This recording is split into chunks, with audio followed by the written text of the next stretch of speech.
Hello everyone, I am Anju, your maths teacher. So welcome guys, achievers online classes में आपका स्वागत है।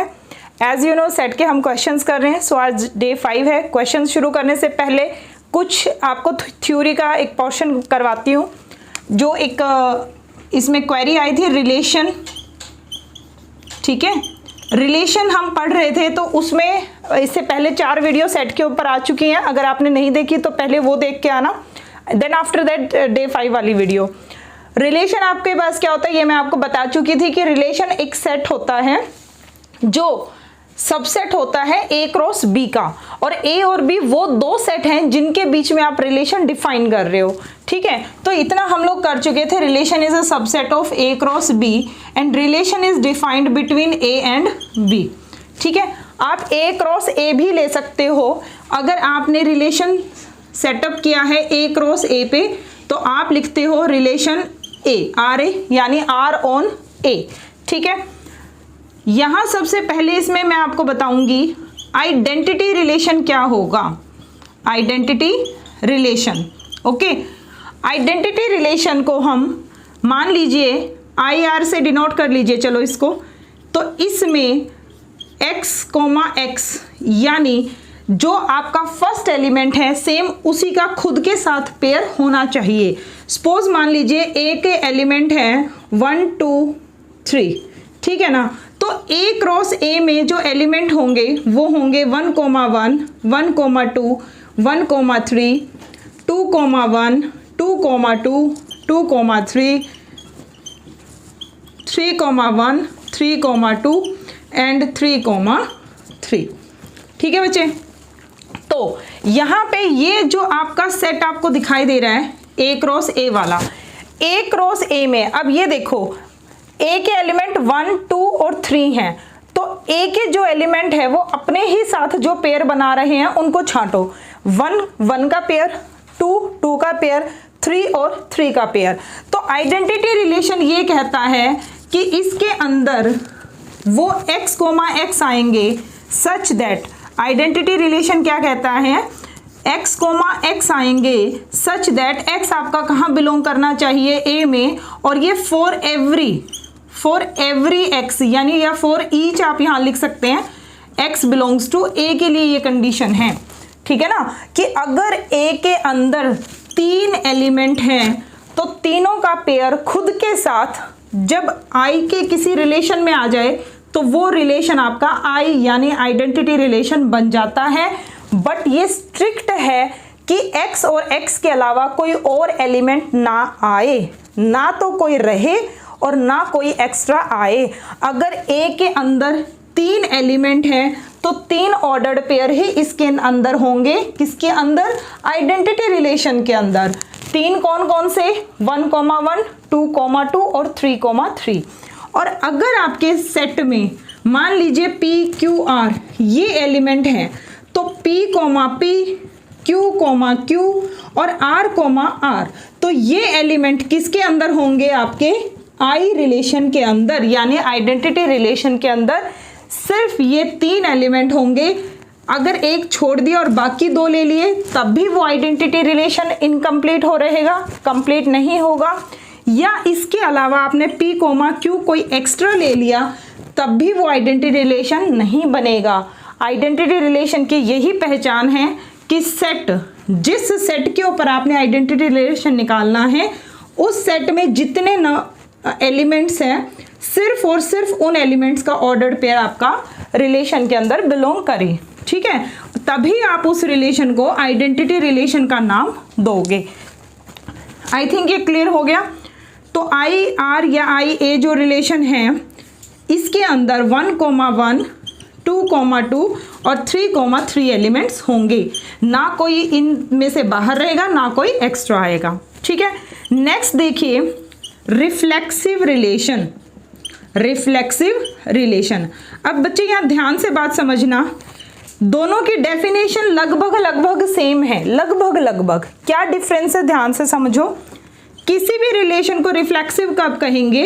ठीक है, x, x आना चाहिए, इसमें वो x y आएंगे such that x equal to y हो, या x is not equal to y हो, बट ये for every x belongs to a के लिए 100% होना चाहिए। मैंने ये अपने अंदाजे में लिखा है, ये कोई मैंने बुक की डेफिनेशन में नहीं लिखा, ये समझाने के लिए कि x और y बराबर ना हो तब भी आएगा, आ सकता है। रिफ्लेक्सिव रिलेशन क्या है? रिलैक्स, थोड़ा सा वो रिलैक्स कर देता है एलिमेंट्स को कि भाई आपने एक आइडेंटिटी वाले एलिमेंट तो आएंगे ही आएंगे, बट इसके अलावा अगर कोई और आना चाहे तो हम थोड़ा सा रिलैक्स है, हम अपने अंदर उसको आने देंगे।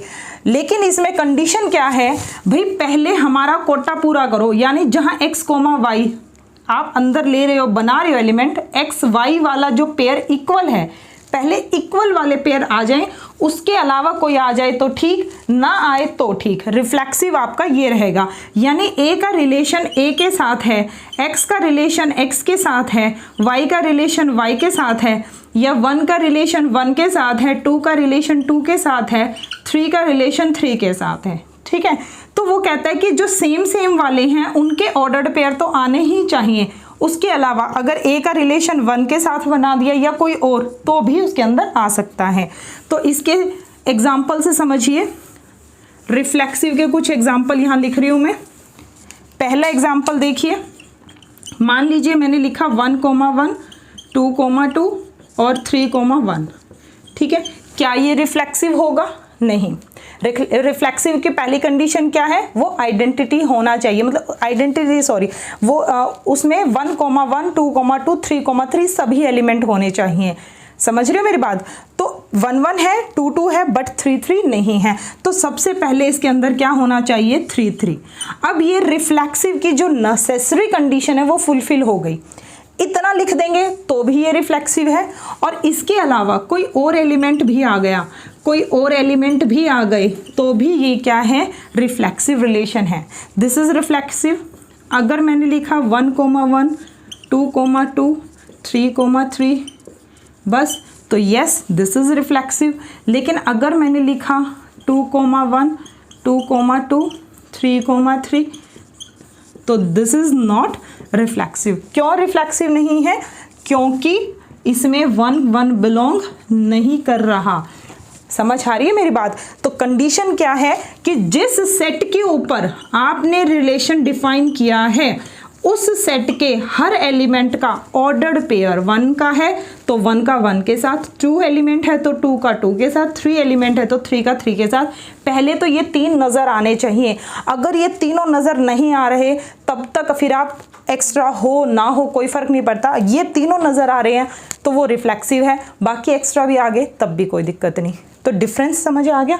आइडेंटिटी क्या कहता है? सिर्फ वही 3 हो जो सेट के अंदर हैं, उन्हीं 3 के ऑर्डर्ड पेयर हों। सेट में 4 एलिमेंट है तो 4 ऑर्डर्ड पेयर हों, बट उसके अलावा कोई एक्स्ट्रा बाहर से ना आए।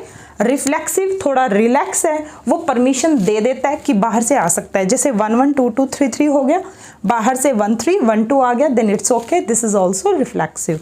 ठीक है बच्चे, तो यहाँ तक था ये रिफ्लेक्सिव। आगे देखिए इसमें सिमेट्रिक और ट्रांजिटिव।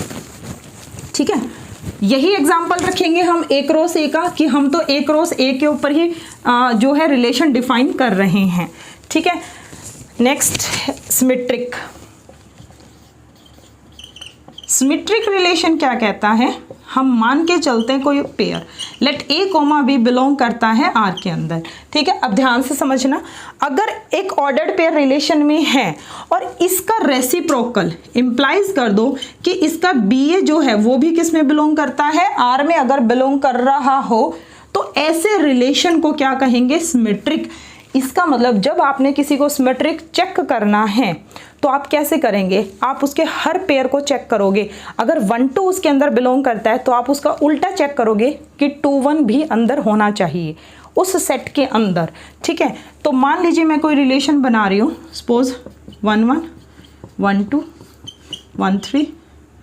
ठीक है, अब मुझे इसको ना सिमेट्रिक बनाना है ना? इसको क्या बनाना है? सिमेट्रिक। फिलहाल ये सिमेट्रिक नहीं है।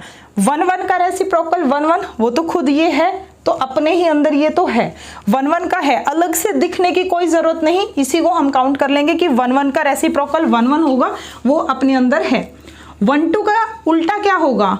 बी पीछे था तो बी आगे आना चाहिए ना, तो 1 2 का उल्टा 2 1, 2 1 इसके अंदर है नहीं है, तो इसको सिमेट्रिक बनाने के लिए मैं जानबूझ के पेयर क्या लूँगी 2 1, 1 3 का उल्टा कौन है भाई 3 1, ठीक है। अब क्लोज, क्लियर हो गई बात।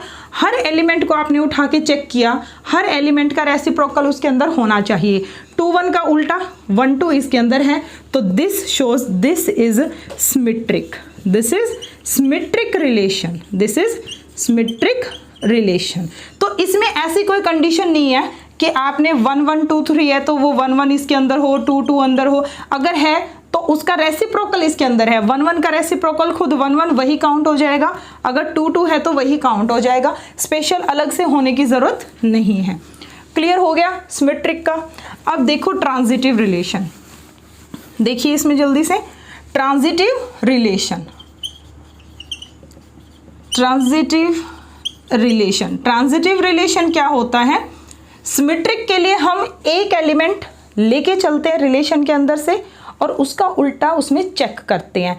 ट्रांजिटिव में क्या होगा, हम 2 एलिमेंट यानी 2 ऑर्डर्ड पेयर रिलेशन के अंदर से उठाएंगे। कैसे, जैसे कि मान लो लेट करना है ए बी तुम्हारा रिलेशन के अंदर है, पहला कोई भी ऑर्डर्ड पेयर जो तुम्हारे सामने पहला ऑर्डर्ड पेयर है उसको उठा लिया। ये मैं क्या तरीका समझा रही हूँ, किसी रिलेशन को अगर ट्रांजिटिव रिलेशन चेक करना है तो कैसे स्टार्टिंग करनी है, आप रिलेशन के अंदर से कोई एक एलिमेंट उठाओ। अब अगला स्टेप क्या है, ये एलिमेंट जो सेकंड वाला है, ये फर्स्ट एलिमेंट होता है इस पेयर का, देखो ये एक ऑर्डर्ड पेयर है तो इसको फर्स्ट इसको सेकंड है ना, तो ये जो सेकंड वाला है ना, इससे स्टार्ट होने वाले जितने भी पेयर हैं वो सारे उठा लो। जैसे बी है, बी लास्ट वाला है ना, तो बी से शुरू होने वाले मान लो बी सी, बी डी, फिर बी ई, ये 3 आपको ऐसे ऑर्डर्ड पेयर नजर आ रहे हैं अपने रिलेशन के अंदर। जिस सेट को तुमने चेक करना है, क्या करना है, चेक करना है कि ये ट्रांजिटिव है या नहीं है, तो इस रिलेशन में आपने पहले एक एलिमेंट उठाया, फिर अगले कौन से एलिमेंट उठाने हैं जो बी से ही शुरू होते हों। मान लो 3 ऑर्डर्ड पेयर ऐसे हैं जो आपके बी में शुरू होते हैं और आर में बिलोंग कर रहे हैं। अब क्या करना है, अब आपने ट्रांजैक्शन लगानी है हर पेयर के साथ, A B B C, A B B D, A B B E, और इनकी ट्रांजैक्शन क्या करती है, बी से बी खत्म, ए टू सी, है ना। जैसे हम कहते हैं ना, मान लो आप चंडीगढ़ से आ रहे हो, चंडीगढ़ से सोनीपत, सोनीपत से दिल्ली, तो चंडीगढ़ से दिल्ली, तो बीच में सोनीपत मिक्स हो गया, तो यहाँ पे वही है ट्रांजिटिव का मतलब ए टू सी। अब आपने ये चेक करना है कि ये जो एलिमेंट आपने रिलेशन में लिए थे, अब इनके मुताबिक ए टू सी आर के अंदर होना चाहिए, है ना, ये इसके अंदर होना चाहिए।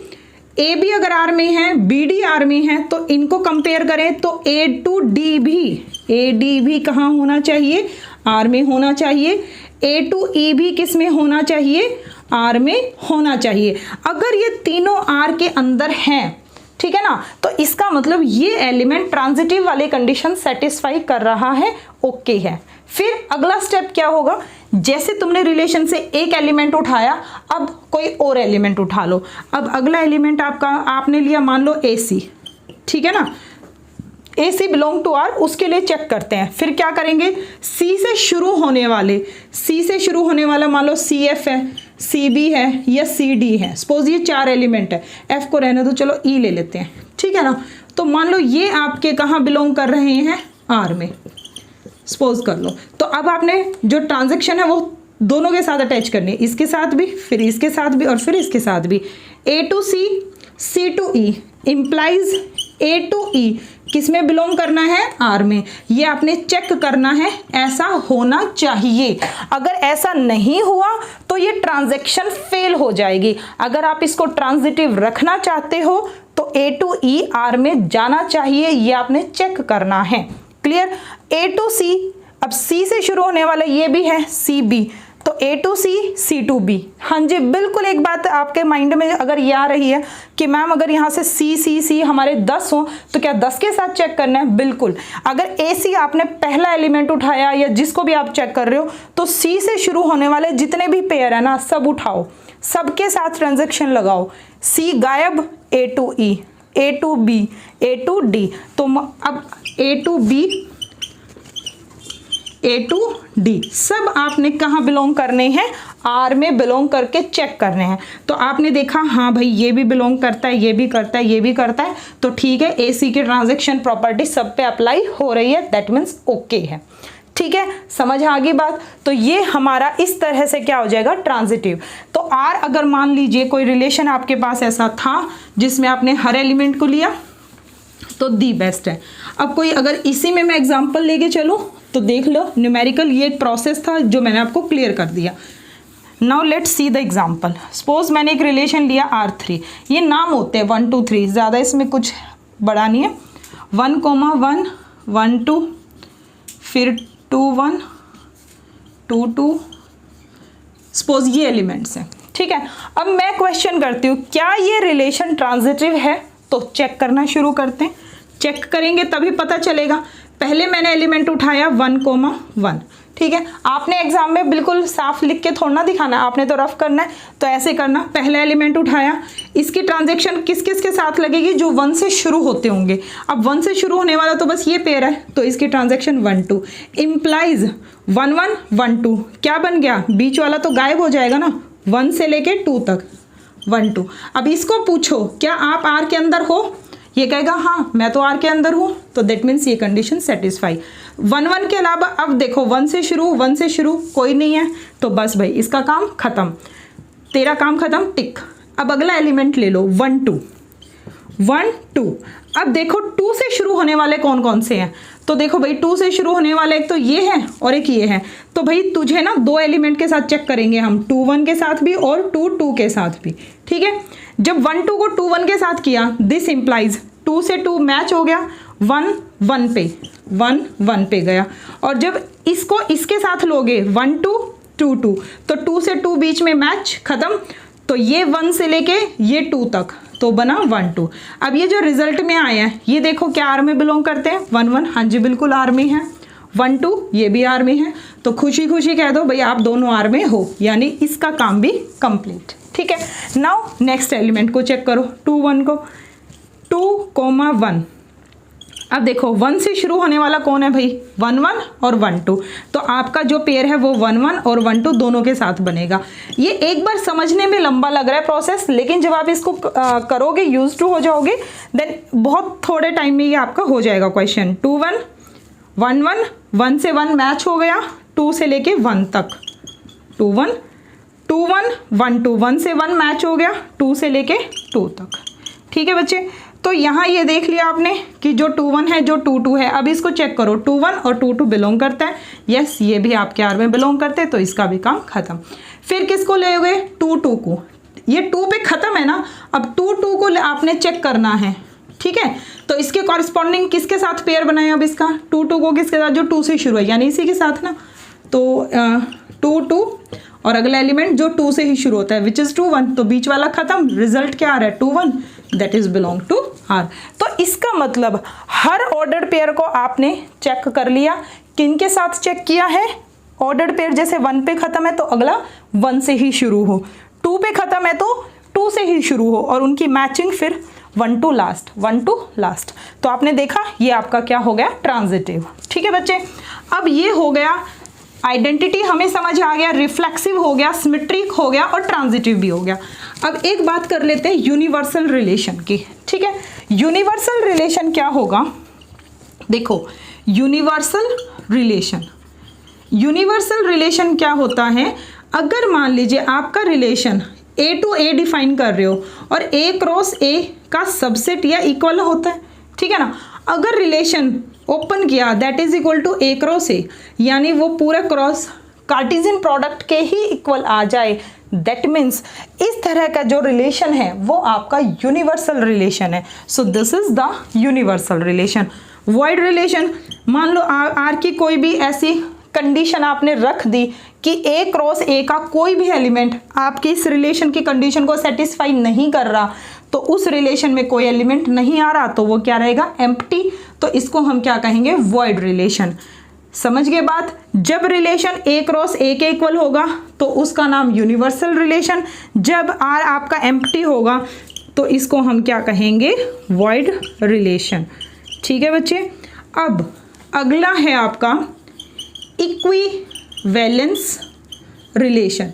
ठीक है, इक्विवेलेंस रिलेशन क्या होगा, आर कोई रिलेशन है, अगर ये रिफ्लेक्सिव भी हो, ये आपका सिमेट्रिक भी हो, ठीक है, और ये आपका क्या हो, ट्रांजिटिव भी हो, तो ये हमारे पास कैसा रिलेशन बन जाएगा, इक्विवेलेंस रिलेशन। यानी एक ही रिलेशन में अगर तीनों कंडीशन होल्ड हो रही हैं, दैट मीन्स वो आपका क्या बन गया, इक्विवेलेंस रिलेशन। ठीक है। अब माइंड में एक चीज़ ज़रूर आ रही होगी, क्या आइडेंटिटी रिलेशन और रिफ्लेक्सिव रिलेशन का कोई रिलेशन है? आइडेंटिटी रिलेशन रिफ्लेक्सिव है, ऑलवेज है, but every reflexive may or may not identity. ठीक है, वही बात है, अगर उसने कुछ एक्स्ट्रा एलिमेंट ले लिया तो आइडेंटिटी तो ये कहेगा ना, भाई नहीं एक्स्ट्रा एलिमेंट नहीं होना चाहिए मेरे अंदर, तभी मैं आइडेंटिटी हूँ, मैं तो स्ट्रिक्ट हूँ। तो रिफ्लेक्सिव में अगर एक्स्ट्रा एलिमेंट है, ऑब्वियस ही बात है 1 1 2 2 3 3 का पेयर चलेगा, बट एक्स्ट्रा भी है तो वो रिफ्लेक्सिव रहेगा, बट आइडेंटिटी नहीं होगा। That means every identity relation is reflexive, but every reflexive may or may not be identity. ठीक है, यहाँ ये क्लियर हो गया। उसके बाद एक रिलेशन होता है और एक इनवर्स रिलेशन होता है। इनवर्स रिलेशन क्या होता है भाई, देखो जैसे अगर रिलेशन के अंदर मान लीजिए मैंने कहा 1 2 और 2 3 ये दो एलिमेंट आ रहे हैं, तो ऑब्वियस ही बात है इनवर्स रिलेशन में क्या होगा, 1 2 का उल्टा 2 1 बिलोंग करेगा और 2 3 का उल्टा 3 2 इसमें बिलोंग कर जाएगा। ठीक है, अब एक नेक्स्ट क्वेश्चन ये आएगा, how many relation you can define on A set के ऊपर कितने रिलेशन हो सकते हैं, ये क्वेश्चन आपका बन सकता है। अब एक बात बताइए भाई, रिलेशन जो है वो सबसेट किसका है, ए क्रॉस ए का। समझ रहे हो मेरी बात? अगर आप ए सेट के ऊपर रिलेशन डिफाइन कर रहे हो, दैट मीन्स आप ये कह रहे हो कि आर सबसेट है ए क्रॉस ए का, यानी कितने सबसेट हो सकते हैं ए क्रॉस ए के। तो याद करो फॉर्मूला नंबर ऑफ सबसेट्स का, कितने सबसेट होते हैं। अगर कोई सेट है ए क्रॉस ए अपने आप में एक सेट है, तो ए क्रॉस ए में कितने एलिमेंट, कितने सबसेट्स होंगे, 2 की पावर ऑर्डर ऑफ ए। और रिलेशन सबसेट क्या है, ए क्रॉस ए का ही, तो कितने रिलेशन होंगे, जितने उसके सबसेट हैं। इसीलिए नंबर ऑफ सबसेट और नंबर ऑफ रिलेशन का फॉर्मूला सेम रहता है, क्योंकि रिलेशन ही तो सबसेट्स हैं। क्लियर? तो यहाँ पे फॉर्मूला हो जाएगा हाउ मेनी रिलेशंस, तो नंबर ऑफ रिलेशन ऑन ए का फॉर्मूला होगा 2 की power order of A cross ए। ध्यान रखना 2 की पावर ऑर्डर ऑफ ए नहीं ले रही मैं, सबसेट किसके हैं, ए क्रॉस ए के। तो ए क्रॉस ए के सबसेट है तो ऑर्डर भी किसका चलेगा, ए क्रॉस ए का। क्लियर? अब देखते हैं कुछ क्वेश्चंस। यस क्लास, अब देखिए कुछ इंपॉर्टेंट क्वेश्चंस, और ये जो क्वेश्चंस है these are most expected questions for DSSB level and state PGT TGT levels. Okay, तो first question is what, if a relation R is defined from A to B as XY belongs to R if and only if X divides Y. What it means कि आपने relation A से B तक define किया और relation के अंदर वो X, Y वो ऑर्डर्ड पेयर आएंगे जिनमें X डिवाइड किसको करेगा, Y को करेगा। यानी अगर ऑर्डर्ड पेयर में पहला एलिमेंट दूसरे एलिमेंट को डिवाइड कर सकता है, तभी उनसे बनने वाला पेयर R के अंदर जाएगा।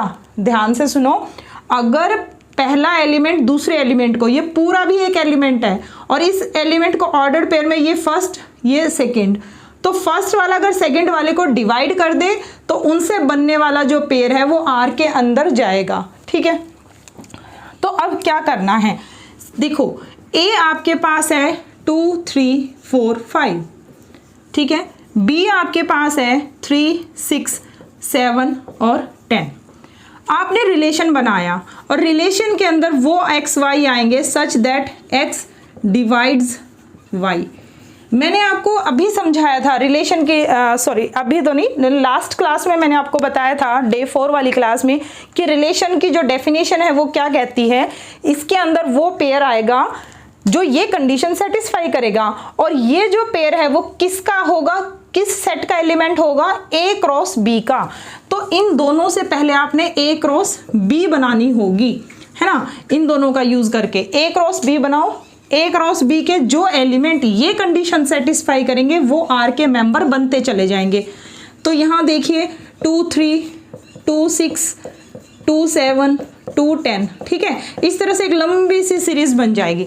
लेकिन अगर आप नहीं बनाना चाहते और थोड़ा सा अंदाजे से काम करो तो सोच के देखो, 2 जो है वो क्या वो 3 को डिवाइड करता है, नहीं करता। 2 का 6 के साथ पेयर बनेगा ना। सुनो ध्यान से, पेयर कैसे बनाओगे, पहले 2 को पकड़ोगे सबके साथ लगाओगे, फिर 3 को पकड़ा सबके साथ लगा दिया, 4 को पकड़ा सबके साथ, 5 को पकड़ा सबके साथ, है ना। तो पहले 2 को 3 के साथ, बट 2 तो 3 को डिवाइड नहीं करता, तो 2, 3 इसका मेंबर नहीं होगा। हम डायरेक्ट आर के ही मेंबर लिखेंगे, ठीक है। तो 2 3 नहीं आया, 2 6 को डिवाइड करेगा, यस, तो 2, 6 इसका मेंबर हो गया, क्योंकि कंडीशन यही थी कि पहला एलिमेंट दूसरे एलिमेंट को डिवाइड करे। 2 7 को डिवाइड नहीं करता, सो 2 7 भी इसमें बिलोंग नहीं करेगा, ठीक है। 2 10 को डिवाइड करेगा तो 2 10 आ जाएगा। 3 3 को डिवाइड करेगा, 3 3 आ जाएगा। 3 6 को डिवाइड करेगा तो 3 6 भी आ जाएगा। 3 7 को डिवाइड करेगा नहीं, 3 10 को डिवाइड करेगा नहीं, छोड़ो। 5 ना 3 को 4 की बारी, 4 ना 3 को डिवाइड करेगा, ना 6 को, ना 7 को, ना 10 को। डिवाइड करने का मतलब है कंप्लीट डिवाइड, ठीक है, रिमाइंडर 0 आए। तो 4 किसी को डिवाइड नहीं करता, 5 की बारी आई तो 5 सिर्फ 10 को डिवाइड करेगा। आर बन चुका है। क्वेश्चन क्या पूछता है वो, आर इनवर्स निकालने के लिए। तो आर इनवर्स देखो क्या करना है, इनको घुमा दो, उल्टा कर दो। 2 6 का पेयर किस में चेंज हो गया, 6 2 का, 10 2 का, 3 का उल्टा तो 3 3 ही रहेगा, 6 3 का और 10 5 का, ठीक है। This is very simple, clear. इस क्वेश्चन को अगर और ट्रिक से करना चाहते थे तो आप पहले भी कर सकते थे। ये तो इसका एक मेथड हो गया। दूसरा मेथड क्या है, आर आपको दिया हो और आर इनवर्स पूछा हो तो आप यहाँ पे भी निकाल सकते हो। आर क्या कहता है, एक्स वाई को डिवाइड करे, तो आर इनवर्स क्या हो जाएगा, वाई एक्स, है ना। एक्स की जगह वाई और वाई की जगह एक्स, पहले वाई आ जाएगा और वाई जिसमें एक्स से डिवाइड होता हो। बट ये बिल्कुल ईजी रहता है, आप इसको भी कर सकते हैं, अदरवाइज कंडीशन चेंज करके वो भी कर सकते हैं। So I think this is done. इसमें 4 ऑप्शन थे, वो मैंने लिखे नहीं, उसमें अलग अलग तरह के सेट थे, आपको आर इनवर्स पहचानना था। अगला जो क्वेश्चन कर रहे हो भाई, ये बहुत ज़्यादा इंपॉर्टेंट क्वेश्चन है, और बहुत ही ज़्यादा इंपॉर्टेंट इसलिए है, एक बार ये स्टेट में आया भी हुआ है और थोड़ा सा ये ट्रिकी है, ठीक है। इसमें आपको कुछ लर्न भी करना है। थ्योरी तो आपने फंक्शंस की पढ़ी है, समझी है, बट इसमें एक छोटा सा फॉर्मूला है जो आपको लर्न करना पड़ेगा। तो सॉल्यूशन किसका, क्वेश्चन नंबर 2 का, यहाँ आप ये नोट कर सकते हो। यहाँ मैं इसमें सॉल्यूशन करवाऊंगी, साथ के साथ वो नोट करें। कंडीशन पढ़िए, स्टेटमेंट, एक पॉलिनोमियल फंक्शन है जो ये कंडीशन सेटिस्फाई करता है। कौन सी, ये वाली, F X multiply F 1/x equal to F X plus 1/fx। अब इसी कंडीशन को देख के ही आपने क्या समझा कि अगर किसी फंक्शन की वैल्यू x पे और उसके रेसिप्रोकल पे निकाली, अंदर ब्रैकेट का मतलब क्या होता है, इन पे वैल्यू निकाल रहे हो, है ना। तो अगर ये वैल्यू निकाली और इन दोनों को क्या कर रहे हो, मल्टीप्लाई, और ये मल्टीप्लिकेशन किसके इक्वल है, F X plus F 1/x के इक्वल, देन जो अब लिख रही हूँ ये मोस्ट इंपॉर्टेंट है और आपने ये याद रखना है। देन इस फंक्शन को मैं जानती हूँ ये किसके इक्वल होगा, x की पावर n प्लस 1 के।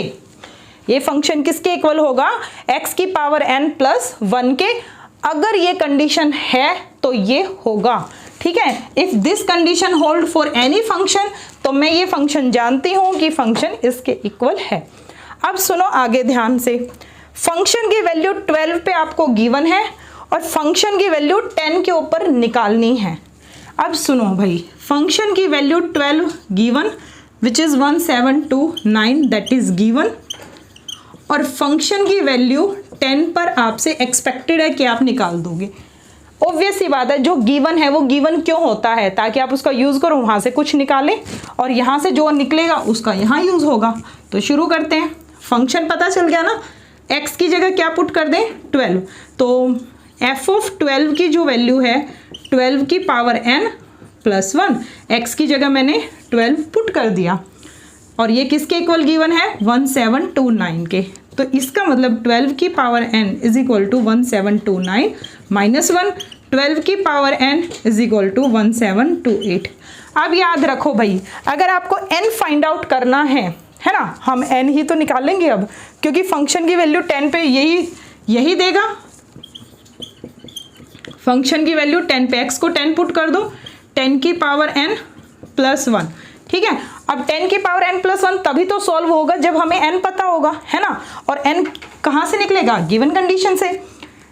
अब ये देखो, ये 12 की पावर n है, तो पक्का ये 12 की पावर कुछ होगा, क्या होगा, अंदाजा कैसे लगाना है, जैसे 2 है, 2 2 ज़ा 4, 4 2 ज़ा 8, यानी 3 टाइम्स, 2 2 ज़ा 4, 4 2 ज़ा 8, यानी 2 की पावर यानी समथिंग 3 और 12, तो रफली अंदाज़ा आप जल्दी लगा लोगे कि 12 की पावर 3 ही ये है, सॉल्व करके देखना यही आएगा। 12 की पावर n कंपेयर किया तो n की वैल्यू कितनी आ गई 3, n की वैल्यू 3 आ गई, n की वैल्यू यहाँ पुट कर दीजिए, 10 की पावर 3 प्लस 1, यहाँ आपका 1000 प्लस 1 तो 1001, that is the answer. Clear हो गया सभी स्टूडेंट्स को? एक बार फटाफट से ये नोट कर लीजिए, which is very important question, ठीक है, पॉज करके इसको नोट कर लेना। अब करते हैं इसका लास्ट, ठीक है, ये 2 फंक्शन वाले क्वेश्चन मैंने एक साथ लिखे हैं, इसको आई थिंक ये कंडीशन आपको याद रहेगी।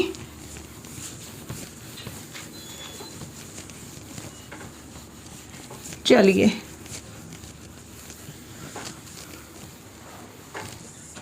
नेक्स्ट देखिए, F X plus 2 times F 1 by X equal to 3x, x non zero, s belong to s, ये आपका सेट है, तो s सेट के बारे में क्या ख्याल है, ये एम्प्टी होगा, इसके अंदर एक एलिमेंट आएगा, इसके अंदर 2 एलिमेंट आएंगे, इसके अंदर 2 से ज़्यादा आएंगे।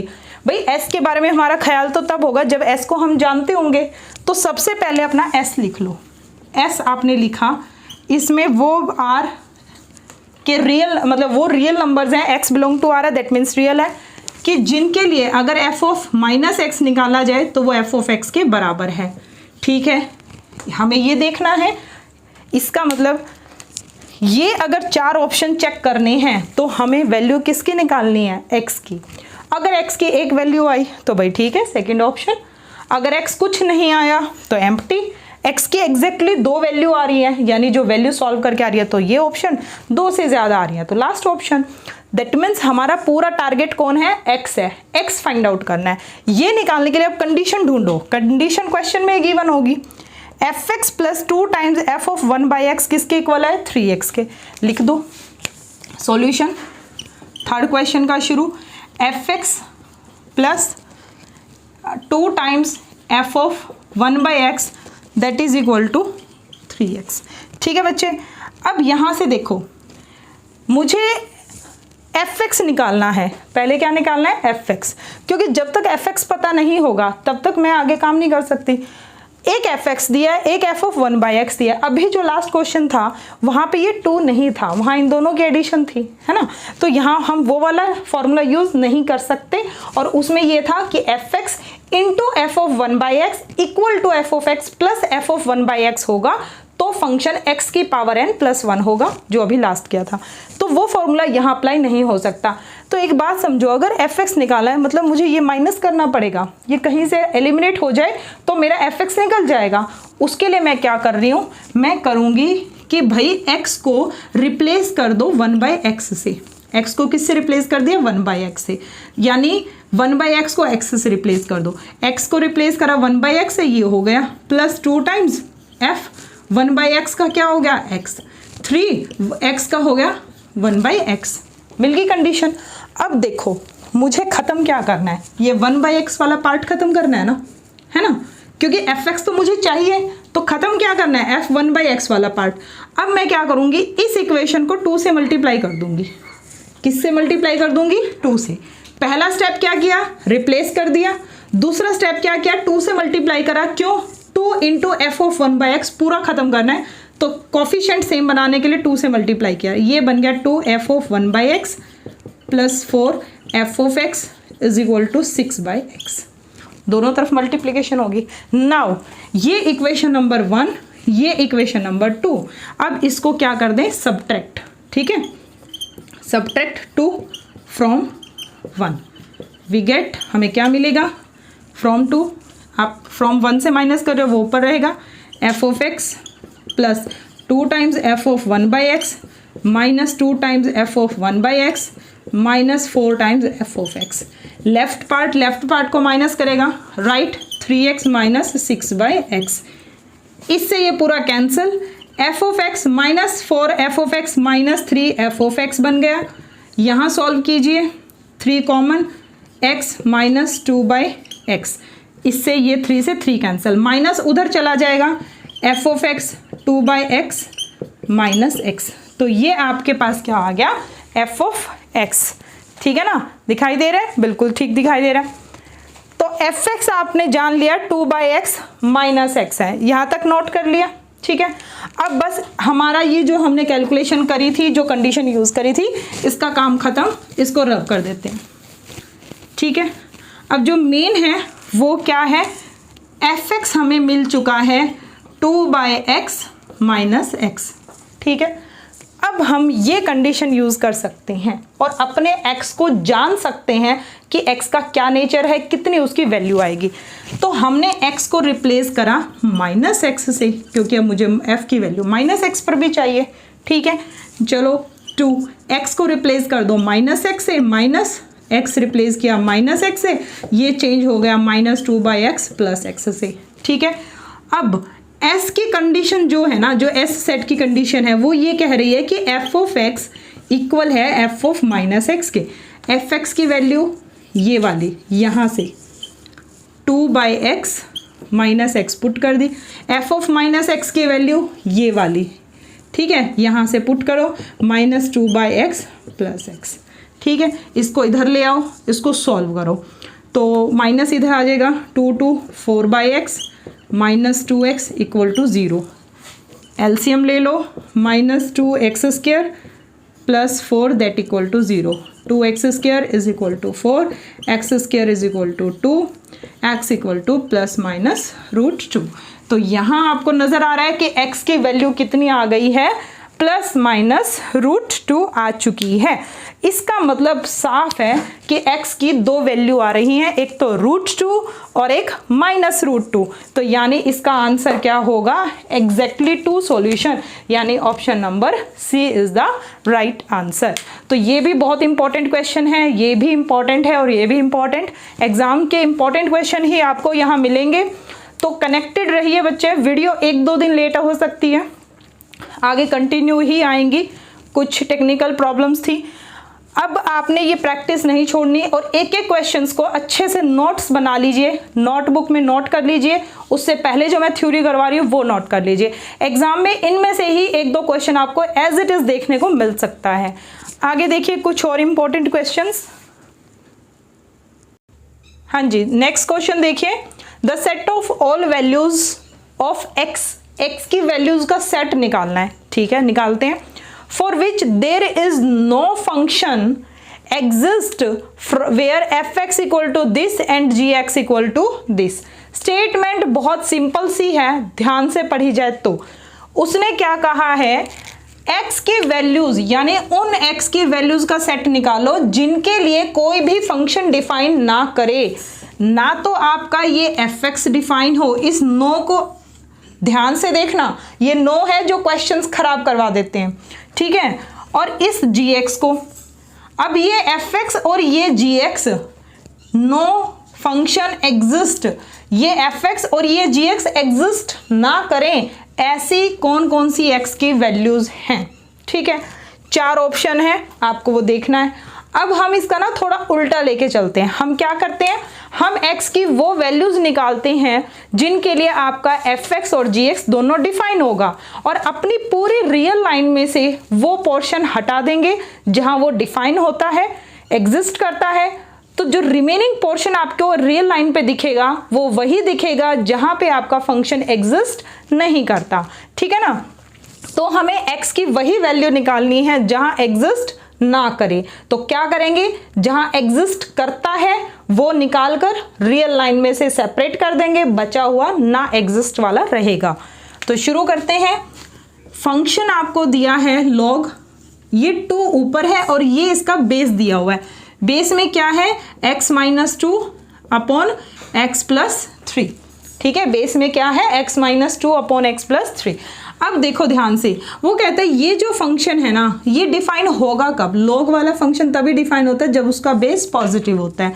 तो दिस इज डिफाइंड, ये हमारा कब डिफाइंड होगा, when x minus 2 upon X plus 3 is positive. ठीक है, और ये पॉजिटिव कब होगा, x माइनस 2 पॉजिटिव और x प्लस 3 पॉजिटिव। दूसरा, ये आपका नॉन जीरो हो, ये भी आपका नॉन जीरो हो, x minus 2 is not equal to 0, x plus 3 is not equal to 0। तो यहाँ से जो जो x की कंडीशन है सब कंबाइन कर लो। x बड़ा चलना चाहिए -3 से, x बड़ा चलना चाहिए 2 से, x नॉट इक्वल टू होना चाहिए 2, x नॉट इक्वल टू होना चाहिए -3। ठीक है, चलो भाई f(x) से हमें ये मिल गया। अब आ जाओ gx पे, 1/√(x² - 9), ये डिफाइंड किन वैल्यूज के लिए होगा, for all those x² - 9 which is positive, for all x। ठीक है, व्हेन, ये डिफाइंड कब होगा, जब रूट के अंदर वाली वैल्यू जो है वो ग्रेटर देन 0 हो। अगर इक्वल टू 0 का साइन लगा दिया तो नीचे 0, ये आपको इन्फिनिटी में कन्वर्ट कर देगा, जो नहीं करना। तो ये भी स्ट्रिक्टली ग्रेटर देन 0, यहाँ पे भी स्ट्रिक्टली ग्रेटर देन 0 था। तो यहाँ पे x² - 9, इसके फैक्टर करो, यहाँ से फैक्टर क्या आएगा, x - 3 और x प्लस 3 ग्रेटर देन 0। ठीक है, अब यहाँ ध्यान से समझिए, बिल्कुल ध्यान से, अगर दो लीनियर पेयर आपस में प्रोडक्ट पॉजिटिव रखते हैं तो वहाँ पे x की वैल्यू किससे बड़ी चलेगी और x की वैल्यू किससे छोटी चलेगी। ध्यान से समझो, बड़ी वैल्यू चलेगी बड़ी से और छोटी चलेगी छोटी से। x - 3 को इक्वल टू 0 करेंगे तो x इक्वल टू 3, और इसको 0 रखते हैं तो -3, यानी x की दो वैल्यूज है, एक तो 3 और एक -3। तो बड़ी यानी 3 से बड़ी और -3 से छोटी। ठीक है, यहाँ तक नोट कर लो इसको, यहाँ तक आपका नोट हो गया। तो छोटी किससे चलेगी, -3 से, और बड़ी किससे चलेगी, 3 से, और ये इनकी क्या हो गई, यूनियन। ठीक है, अब रियल लाइन पे ये x और ये x देखो, इनको छोड़ के, क्योंकि इन x की वैल्यूज के लिए तो दोनों फंक्शन डिफाइन है और हमें वो x की वैल्यू चाहिए जिनके लिए फंक्शन डिफाइन ना हो। तो अभी इसको ही रब कर देते हैं। समझ आ गया होगा क्वेश्चन, यहाँ से नोट भी कर लिया होगा। इनकी ना पूरा एक जगह इन सबको सेट के क्वेश्चंस को लिख लो। ठीक है, एग्जाम में ये रिवाइज करके भी जाओगे ना, 1-2 क्वेश्चन मिल जाएंगे इसमें से। यहाँ पे रियल लाइन थी हमारी, मेन वैल्यूज जो है 2, 3 और -3 की है। सपोज ये 0 है, ये 1, ये 2 और ये आपका 3, ये आपका -1, -2 और ये आपका -3। ठीक है, मैंने वही वैल्यूज मार्क करी जो दी हुई हैं। x बड़ा हो -3 से, -3 से बड़ा यानी इधर वाला, यूनियन x बड़ा किससे हो, 2 से, ये वाला, और x 2 के बराबर ना हो। ठीक है, x -3 के बराबर भी ना हो। ठीक है, ये हमारा कैंसिल हो गया। x ग्रेटर देन 3 और x less than -3, x less than -3। अब हमारे पास जो आंसर है ना, हम ऑप्शन से वापस चल रहे हैं। ये वाला ऑप्शन देखिए, -3 से लेके 2 तक, -3 से लेके 2 तक, यहाँ आपका ये इंक्लूड हो रहा है। -3 और 2 नहीं आ रहे, जबकि आने चाहिए, क्योंकि ना वाला तो यहीं पे है, हमें तो इसका क्या निकालना है, कॉम्प्लीमेंट। तो कॉम्प्लीमेंट चाहिए, यानी यहीं से पता चल रहा है 2 और -3। ठीक है, देखो अंदाज़ा क्या है, पूरा देखने की ज़रूरत नहीं, इधर से ही अंदाज़ा लगा लो। बिल्कुल, उसने कहा कि x ना तो 2 हो और x ना -3 हो, ना तो 2 होना चाहिए ना -3। ये x नहीं होंगे तो तुम्हारा फंक्शन डिफाइन होगा, और हमें क्या करना है कि फंक्शन डिफाइन ना हो, तो हम कौन से x लेंगे, इनके उल्टे ना। तो ये कह रहा है x2 नहीं हो, x -3 नहीं हो तो फंक्शन डिफाइन है।